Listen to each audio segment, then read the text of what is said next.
I decided that Will's next wife will be this girl. Huh? I had no idea what she meant. Excuse me, what do you mean? Next wife? I'm saying I don't need you anymore. Your time is up.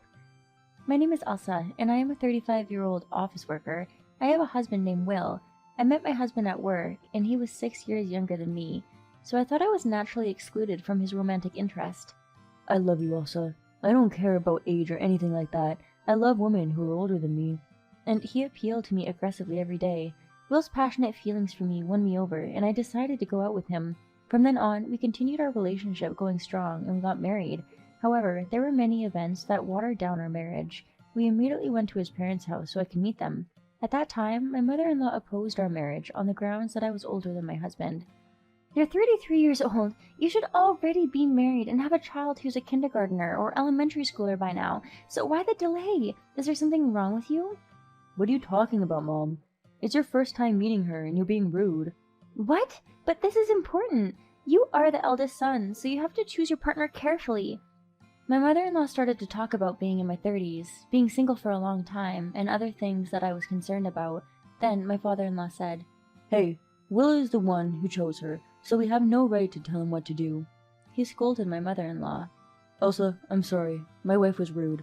My father-in-law spoke up and apologized, and my mother-in-law became quiet. Thus, my husband and I were successfully given permission to marry, and we finally did. However, although my mother-in-law allowed us to marry, she did not approve of me. My husband's parents were a somewhat wealthy family and had strong roots in the local community, and my mother-in-law was very proud of that. My husband grew up in such a family and was pampered. Even so, there was nothing selfish about him, and in fact, I even thought he was cute in his calm and naive nature. However, there were many problems during our engagement. My mother-in-law suddenly called me over and introduced me to the women in the community, appealing to them as her family's wife. Since they have deep roots in the local community, my mother-in-law is the representative of the local women's association and seems to be a leader in the community. I did as I was told and greeted the local people. They all greeted me kindly and said in a whisper, Good luck. They were probably talking about my relationship with my mother-in-law. Apparently, the people in the women's group have a hard time connecting with my mother-in-law too. I was a little relieved to know that I had allies on my side. My mother-in-law told me, Find out if you can get pregnant, and forced me to get a fertility test before marriage. I was a little peeved at my mother-in-law, but certainly at my age, it could be a risky childbirth. To be honest, I was wondering if my body could conceive, so I decided to get the fertility test. When I went to the gynecologist for a checkup, the doctor assured me that I would be fine. I thought I could get married with peace of mind now, so I gave my mother-in-law an enthusiastic report, but my mother-in-law said, Oh, I see. She replied with a cold, deadpan expression on her face. You were the one who told me to check it out. I thought this and was about to get angry, but I held back. Perhaps she was expecting that I wouldn't be able to give birth. Did she think that when she found out I couldn't have a child, she would not be able to oppose the marriage? As I was feeling uneasy like that, the day before the wedding, I received a message from my mother-in-law. Come to our house for a dinner party. Will and I were called to their house. I didn't think that it was normal to do this right before a wedding, but my parents told me to go, so I did. Reluctantly, I went with Will to his parents' house.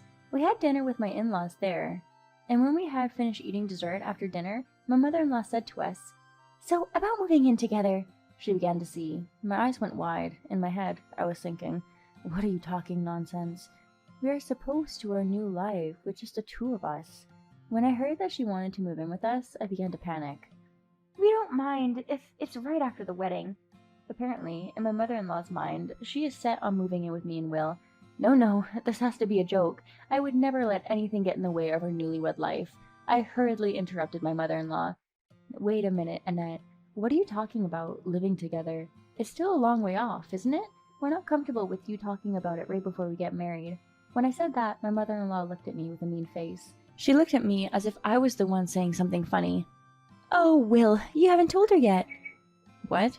I half panicked and looked at him quickly. He didn't change his expression and said, Oh, I think I forgot, he began to say. What? What do you mean? Well, my mom and I have been talking about it for a while. We're going to live together in this house when we get married. But this is the first time I'm hearing this.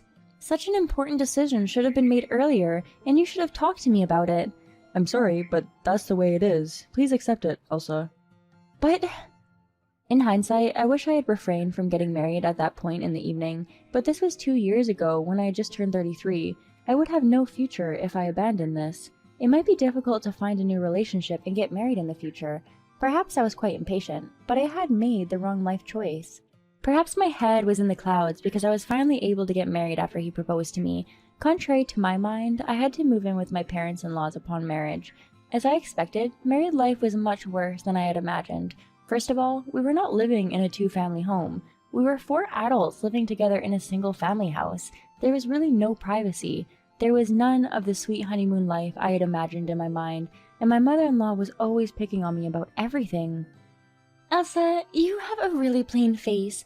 Will is so cute and pretty with a strong nose and eyes, but what if your baby looks ugly like you? That wouldn't be good.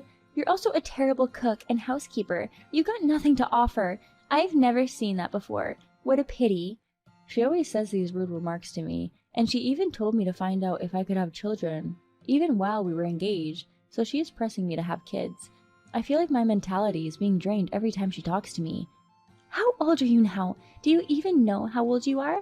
Usually, at your age, you must have had a child. I don't want a wife in my house who can't have children. You better have a boy. I was surprised that there are people who say such things in this day and age, but I thought, well, my in-laws are an old family, and old-fashioned traditions are still alive and well. And then she complained about me working. Why don't you quit your job? She asked me demandingly. I love my job, and it's my life's purpose. Now that I've moved in with my in-laws, I have special permission to drive to work, so I can't cause them any trouble by quitting. I never wanted to stop working, so I didn't care what my mother-in-law said to me. My mother-in-law, who was angry because things were not going her way, demanded that I give her $1,500 a month if I would not quit my job. In other words, she wanted me to put in money for living expenses. My mother-in-law, of course, was lenient with my husband, so she didn't demand any rent or living expenses, but I guess she was angry because I was not getting her way. So she demanded money from me personally. Since I had been allowed to live in the house for free, I decided to put in 1,500 yen a month to my parents-in-law's house, thinking that was good enough for me. You have an office job. You won't be able to have leisure time if you give so much of your money to me. My mother-in-law said that with a mean smile on her face. To begin with, I'm not the type to spend much money. I use things until I can't really use them anymore, so my life is pretty simple. I'm sure my mother-in-law is under the mistaken impression that I have no money and live a poor life. For me, it wasn't particularly hard to give her $1,500. If anything, my mother-in-law's different harassment each time was more painful. 2 years passed before I realized that I was living like this. As expected, at the age of 35, not only my mother-in-law, but even my husband began to ask me, "Why haven't we had a baby yet?" He began to blame me. I was taken aback because I did not expect my husband to say such a thing. Around this time, my husband also joined my mother-in-law in picking on me.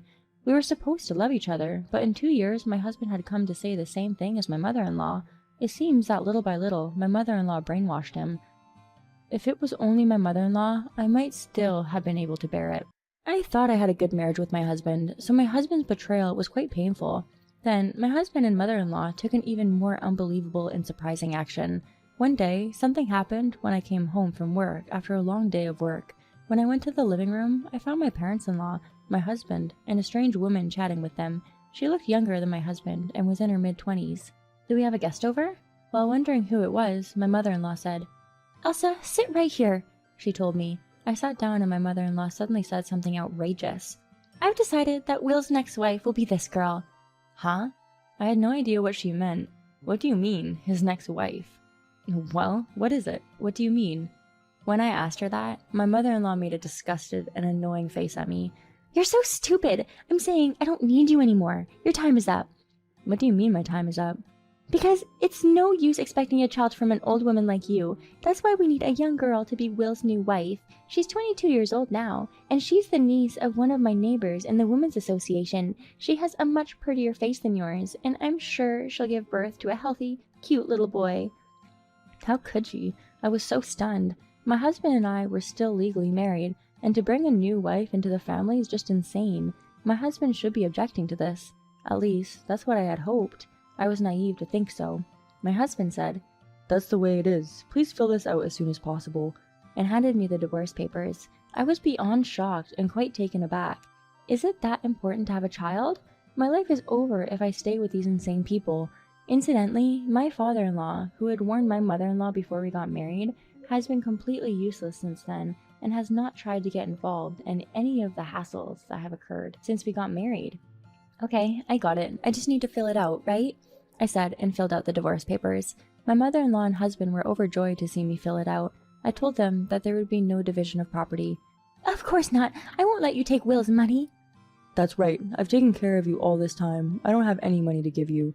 What a misunderstanding these two have. Yes, I hope they remain unaware of it. Congratulations to them. Thus, my husband and I divorced easily. I hurriedly packed my belongings and went back to my parents' house. My parents were very surprised. When I explained what had happened, they understood and were even angry. They said it was the right thing to do. They were a little angry that I should have talked to them earlier if that was the case. After apologizing to my parents, I rushed to find an apartment for myself. I'm planning to live near my office, so I'm rummaging around for a place. There are a lot of good properties, and it's hard to make a decision, and in the blink of an eye, a month has passed since I divorced my husband. Then, I heard that my ex-husband and ex-mother-in-law suddenly came to my parents' house. My parents contacted me to come to their home. When I arrived at the house...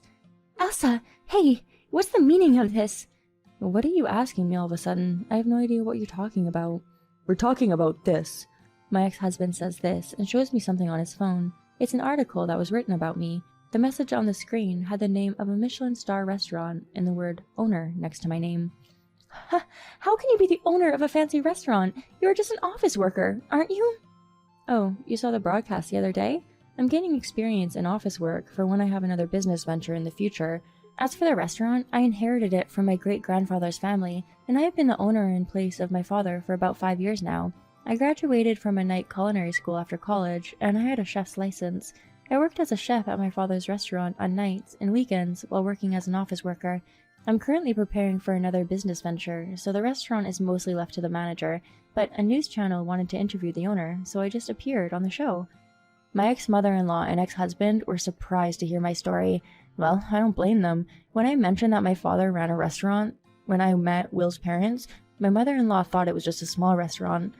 Oh, I see, was all she could say to me. Wait, that's just great. I didn't realize you were making so much money. That's good. Huh? I'm calling off the divorce. Come back home now. My ex-mother-in-law and ex-husband were saying crazy things to me. What is wrong with you? I asked.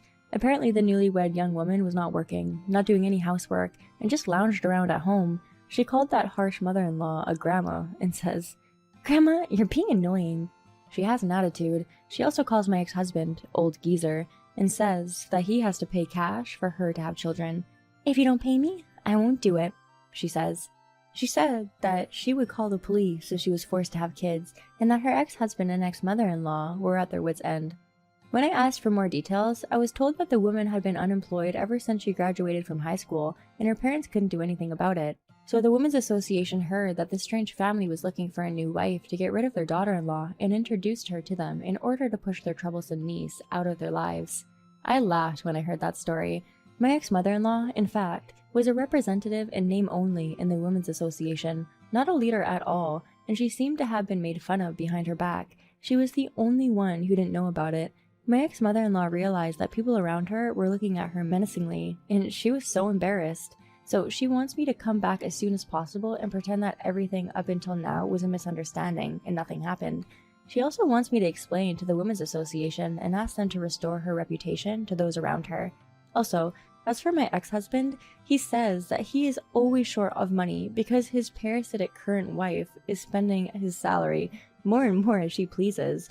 Moreover, his wife doesn't get up in the morning, doesn't do her chores, and of course doesn't make lunch for Will, so he has to get by without lunch every day. My father-in-law, who had no presence, had disappeared from the family. He abandoned them both and went away. That's something my ex-father-in-law would do, and I found it funny. We're in a lot of trouble. Please come back, my ex-husband begged me. I smiled and finally said to him, You deserved everything you got, didn't you? You guys kicked me out, then brought her here, so you're on your own now. If you keep making a fuss about this, I'll call the police. Now get out. After I kicked them out, my ex-husband and ex-mother-in-law nodded off and left my parents' house. I don't know what happened to them after that, but a friend of mine from the Women's Association, who became good friends with my ex-husband when he was married, and still keeps in touch with him, told me that their family finances are so tight that my ex-mother-in-law also has to work part-time. And as usual, the new wife is still a money-grubbing, unemployed person who does nothing. They are having a hard time getting rid of her, so apparently both my ex-husband and ex-mother-in-law are completely exhausted. I was pleased to hear this. I am enjoying a pleasant life being single. After experiencing a comfortable single life, I don't think I'll be able to think about marriage for a while, but I'd like to fall in love again, so I'll try to focus on my work for now, while casually dating on the side.